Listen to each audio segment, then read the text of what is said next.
हरे कृष्णा, राधे राधे। हम सभी साधक श्री चैतन्य महाप्रभु की चरितावली श्रवण कर रहे हैं। प्रसंग है चांचल्य। मीठी वस्तु क्या है? पुत्र की मीठी वाणी। सबसे मीठी वस्तु क्या है? वही पुत्र की मधुर वाणी। अत्यंत मीठी से भी मीठी वस्तु क्या है? वेद शास्त्रों द्वारा यही सुना गया है कि कानों में खूब अच्छी तरह गूंजती हुई पुत्र की वाणी ही सबसे मीठी है। अर्थात पुत्र की वाणी से मीठी वस्तु कोई भी नहीं है।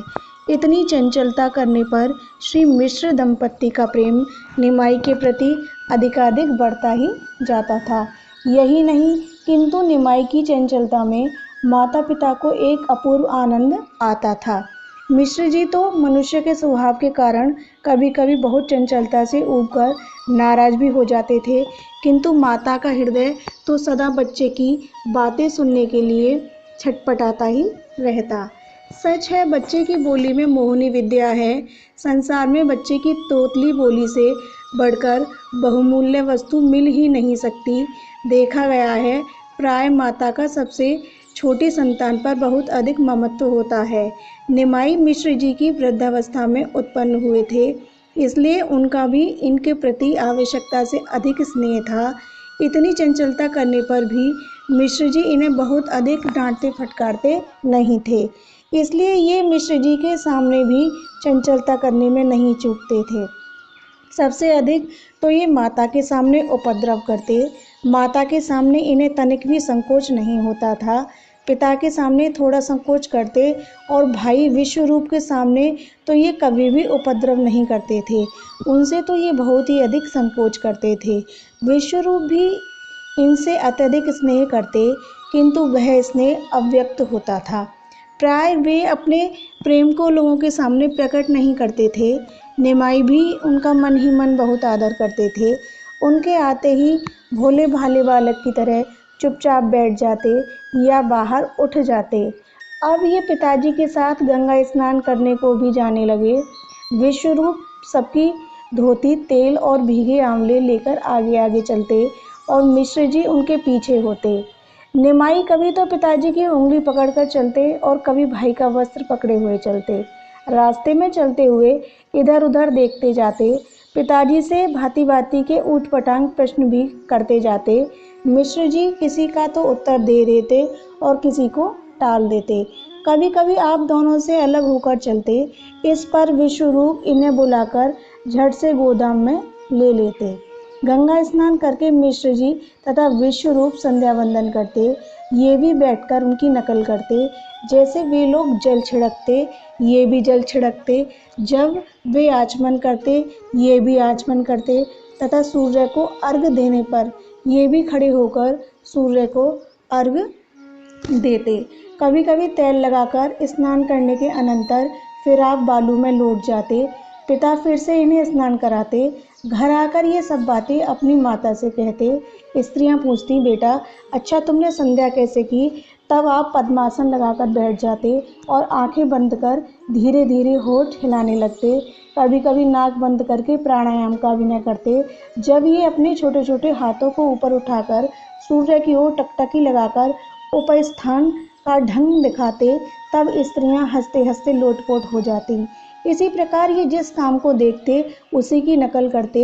इनके चांचल्य से कभी कभी बड़ी हंसी होती। एक दिन मिश्र जी के साथ ये गंगा स्नान करने गए। स्नान करने के अनंतर मिश्र जी प्राय पास के भगवान के मंदिर में दर्शन करने जाया करते थे। ये भी शाम के समय कभी कभी बालकों के साथ उसमें आरती देखने और प्रसाद लेने चले जाते थे। आज दोपहर को भी ये मिश्र जी के साथ मंदिर में चले गए। मिश्र जी ने जिस प्रकार साष्टांग प्रणाम किया उसी प्रकार इन्होंने भी किया। उन्होंने प्रदक्षिणा की, तब ये भी प्रदक्षिणा करने लगे। पिताजी को हाथ बांधे देखकर इन्होंने भी हाथ जोड़ लिए और इधर उधर देखते भालते हाथ जोड़े जगमोहन में बैठ गए। पुजारी जी ने मिश्र जी को चम्मच में थोड़ा सा केसर कपूर मिश्रित प्रसादी चंदन दिया। इनका ध्यान तो उस तरफ था ही नहीं, ये तो न जाने किस चीज़ को देख रहे थे। पुजारी जी ने थोड़ा सा चंदन इन्हें भी दिया। इन्होंने पंचामृत की तरह दोनों हाथ फैलाकर चंदन को ग्रहण किया और चट से उसे खा गए। पुजारी जी तथा मिश्र जी यह देखकर हंसने लगे। कड़वा लगने से ये वही थू-थू करने लगे और गुस्सा दिखाते हुए बोले, यह कड़वा कड़वा प्रसाद पुजारी जी ने न जाने आज कहाँ से दे दिया। मिश्र जी ने हंसते हुए कहा, बेटा यह प्रसादी चंदन है, इसे खाते नहीं हैं, मस्तक पर लगाते हैं। अपने मुंह को बनाकर कहा, तब आपने मुझे पहले से यह बात क्यों नहीं बताई थी। पुजारी जी ने जल्दी से इन्हें एक पेड़ा दिया। उसे पाकर ये खुश हो गए। घर आकर माता जी से इन्होंने सभी बातें कह दी। अब तो ये अकेले गंगा जी पर चले जाते और वहाँ घंटों खेला करते, 2-2 3-3 बार स्नान करते, बालू के लड्डू बना बनाकर अपने साथ के लड़कों को मारते, गंगा जी में पत्र पुष्प निकाल निकाल कर उसमें बालू में बाग बनाते और नाना प्रकार की बाल लीलाएं करते। मिश्र जी इन्हें बहुत समझाते कि बेटा कुछ पढ़ना भी चाहिए, किंतु ये उनकी बातों पर ध्यान ही न देते और दिन भर बालकों के साथ खेला ही करते। एक दिन मिश्र जी को इन पर बड़ा गुस्सा आया। ये इन्हें पीटने के लिए गंगा के किनारे गए।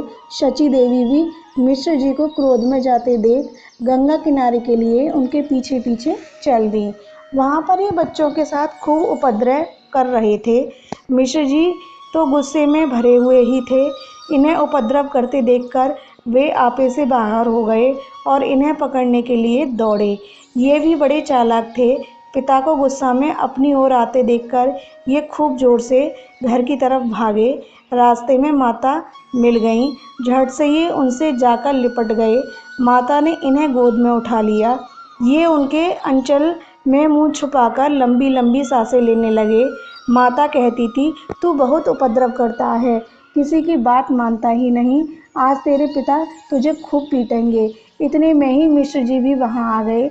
वे वहाँ पकड़कर इन्हें शची देवी की गोद में खींचने लगे। माता चुपचाप खड़ी थी। इसी बीच और भी 10-5 आदमी इधर उधर से आ गए। सभी मिश्र जी को समझाने लगे, अभी बच्चा है, समझता नहीं है, धीरे धीरे पढ़ने लगेगा। आपको पंडित होकर बच्चे पर इतना गुस्सा न करना चाहिए। सब लोगों के समझाने पर मिश्र जी का गुस्सा शांत हुआ। पीछे उन्हें अपने इस कृत्य पर पश्चाताप भी हुआ। कहते हैं एक दिन रात्रि के समय स्वप्न में किसी महापुरुष ने इनसे कहा, पंडित जी आप अपने पुत्र को साधारण पुरुष ही न समझें, ये अलौकिक महापुरुष है, इनकी इस प्रकार भर्त्सना करना ठीक नहीं है। स्वप्न में ही मिश्र जी ने उत्तर दिया, ये चाहे महापुरुष हो या साधारण पुरुष, जब ये हमारे यहाँ पुत्र रूप में प्रकट हुए हैं तो हमें इनकी भर्त्सना करनी ही पड़ेगी। पिता का धर्म है कि पुत्र को शिक्षा दे, इसलिए शिक्षा देने के निमित्त हम ऐसा करते हैं। दिव्य पुरुष ने फिर कहा, जब ये स्वयं सब कुछ सीखे हुए हैं और इन्हें अब किसी भी शास्त्र के सीखने की आवश्यकता नहीं है, तब आप इन्हें व्यर्थ क्यों तंग करते हैं। इस पर उन्होंने कहा, पिता का तो यही धर्म है कि वह पुत्र को सदा शिक्षा ही देता रहे, फिर चाहे पुत्र कितना भी गुणी तथा शास्त्रज्ञ क्यों न हो। मैं अपने धर्म का पालन अवश्य करूँगा और आवश्यकता होने पर इसको दंड भी दूंगा। महापुरुष इनके प्रसन्न होकर अंतर्ध्यान हो गए। प्रातःकाल ये इस बात पर सोचते रहे। कालांतर में वे इस बात को भूल गए। इनकी अवस्था ज्यों-ज्यों बढ़ती गई, त्यों ही इनकी कांति और भी दिव्य प्रतीत होने लगी। ये शरीर से खूब हष्ट-पुष्ट थे। शरीर के सभी अंग सुगठित और मनोहर थे। शरीर में इतना बल था कि 4-4 5-5 लड़के मिलकर भी इनको पराजित नहीं कर सकते थे। इनके चेहरे से चंचलता सदा ही छिटकती रहती। जो भी इन्हें देखता खुश हो जाता और साथ ही सचेष्ट भी हो जाता कि कहीं हमसे भी कोई चंचलता न कर बैठे। रास्ते में ये सदा कूद कर चलते। सीढ़ियों से गंगा जी में उतरना हो तो सदा 1-2 सीढ़ी छोड़कर ही कूदते कूदते उतरते। रास्ते में 2-4 लड़कों को खेलते देखकर ये किसी दूसरे को उनके ऊपर ढकेल देते और फिर बड़े ही जोरों से हंस पड़ते।